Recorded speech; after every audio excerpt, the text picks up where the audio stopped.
Well, hello, investors and traders. I'm L.A. Little, and this is your daily NeoTA wrap. We take a look at these markets, and we do it from a neoclassical perspective. Each time, we're asking ourselves what happened today, and what does it tell us about the coming ones. I do this show 4 times a week, every Monday through Thursday. It's broadcast at or before 10 o'clock Eastern Time. It's archived on YouTube, and it's under the channel L.A. Little. If you haven't subscribed, just reach up there in the right-hand corner and hit the subscription button. Free and easy. Get you content. Anytime content is pushed, get notification. As far as what happened today, of course, we have an off day. We don't have any market activity today in the U.S., but we have it around the world, and we actually have it in the futures markets. So I just want to bring you up to date with what's happening elsewhere, and then give you some sort of an idea about what we expect to happen tomorrow as the U.S. markets open. Now, I'm doing this a little bit early. I don't have volumes on some of these, but you had big days higher off of Europe, off of Asia as well. 2.67 on the DAX. If you look at what these things are all doing, and they're all doing the same thing, folks, they're all doing bearish retest regenerates. So they're all going to try to come into their bearish retest, which is going to be the prior swing point low, and they're going to try to regenerate back the way they came. So in other words, you're setting up potentially, right, the ABCD structure, right, to take you lower. That's what it's trying to do. Now, whether it does it or not is another thing, but so far, look at your trend. Your trend is to the downside, not to the upside, not sideways. It's not this way. It's down, right? And you got to believe in the trend, and if the trend changes, or we have at least some sort of information that it probably will change. And right now, we don't have that. We simply have a bounce into what? A retest regenerate zone. And unless they can break that zone, they're probably going to regenerate it lower. That's the DAX. The CAX looks almost the same. You got the same setup. You're into the zone already. Now remember, the DAX is the one that's dragging, so that's the one you want to seek to get over. Here's the retest regen. It's trying to do a full one. When you come back within 6 bars, which they have here, right, you're going to try to do a full retest regen. In other words, get all the way to the top of the swing point low, and so that's what this is trying to do. Finally, if we look over at our friends in Switzerland and see what is up in their markets.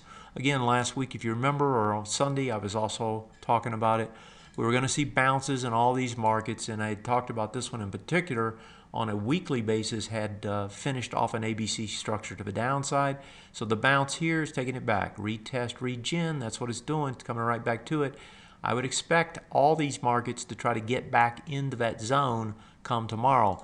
And on this particular chart, and we may have had it on the others, I wasn't looking, you can see that resistance zone actually shows up as a resistance zone with the red on the TA Today charts. If we look over in Asia, so if we switch our position, now remember Shanghai has been closed all last week. Shanghai gaps down, but what do they do by the end of the day? They push it back up. They're down less than a little over 0.5%. I don't know what the volumes were again here, but they're coming back into the high of the low. The key point on the way up on markets that haven't traded or haven't traded high enough yet is first you got to get over the high of the low if that's what you were testing, right? And then you eventually start thinking about swing point lows. Well, in the case of these guys, swing point lows are way up here, so you got a long way to go to get back to those. On the weekly, it's not quite as bad in terms of a swing point low, so the bearish retest regen is just around the corner for these, but it's a big bar on the way back, and so this is the bar, and then you've got this one inside of it. So I would expect as Shanghai rises, this area here is going to be the tough area. If we look over at Hong Kong, remember Hong Kong tried to hold on Thursday, looked like it was going to turn. Friday it broke down. Last night flips back around. What does that tell you? Well, it tells you that that push down didn't have enough strength to keep going, right? Really, it's the retest regen now. So again, just like we're looking at Shanghai, we should be looking at Hong Kong. 6 bars within. If it's only one, it's back. It's going to try to get to the high of that low. And then finally, if we look over at the Nikkei. The Nikkei also, if you remember, had broken down hard. It also bounces, and what is it doing? Retest, regen, same thing, right? So they're all doing the same thing. They're all coming back into it, and that's where it's at this point.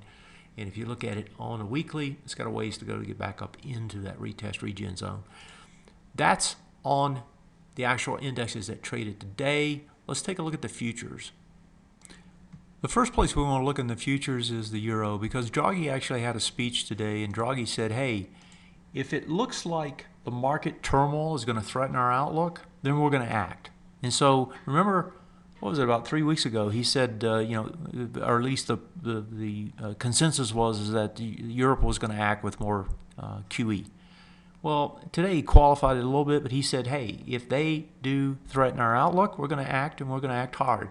And so what happens, right, we've had this push up. This has been causing a lot of the pressure on the DAX, on the CACs, on the, not so much on the Swiss market, but as a result, because they got their own currency, but as a result of what's happening on the rest of the continent, then those equities get pushed as well. What happens, Draghi comes out, this thing trades lower. That, of course, puts some price action to the top side in the European markets. And what it does also is it puts a lot of pressure on the gold markets, the commodity markets in particular. So let's take a look at one of those. And really not so much one of those, but some of those. Gold down 31 tonight. We've got silver down 3%, almost 50 cents. You got crude oil in its own little world, rallying again. Remember, we had a 10% rally on Friday. You got another 5% going on tonight as the fuel or the fuel-producing nations, right, are saying they're going to make cuts, and that is fueling, of course, this move. And if we're going down here, I want to see what these others look like. They're all kind of mixed. So that's the big two, right? But big move down in gold.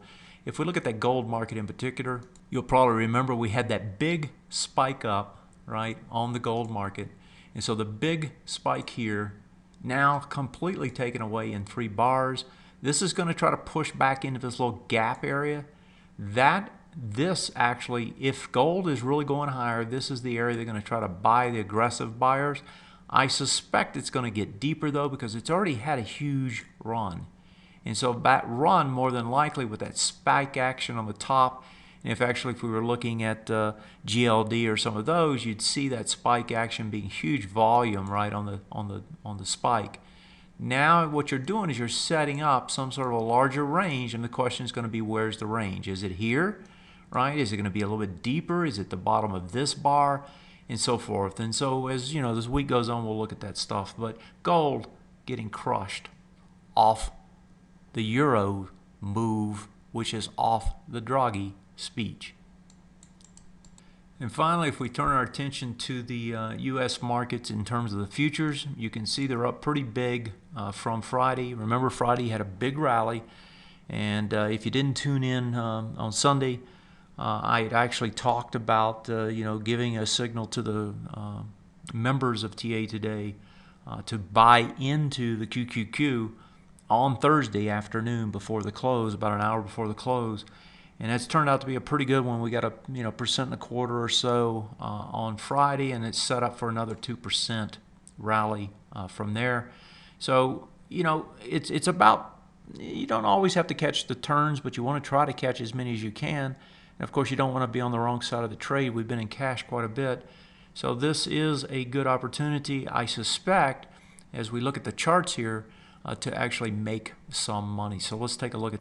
And for those of you who are not familiar with what I do, how I do it, we essentially have 2 services. We have a retirement service, and we have a service that bundles our tools and my advice and some chat rooms and some other things. It's very easy to get started. Just hit the button. You can come down, you can read all about it, and you can join all the many others who are taking advantage of what I do for you on a daily basis. Let's look at the charts now. I want to show you on the S&P. So if you remember, and this is what drove that decision to get long, if you remember, you had this test failed both on price and volume. That should set up a spike. The first test will be here.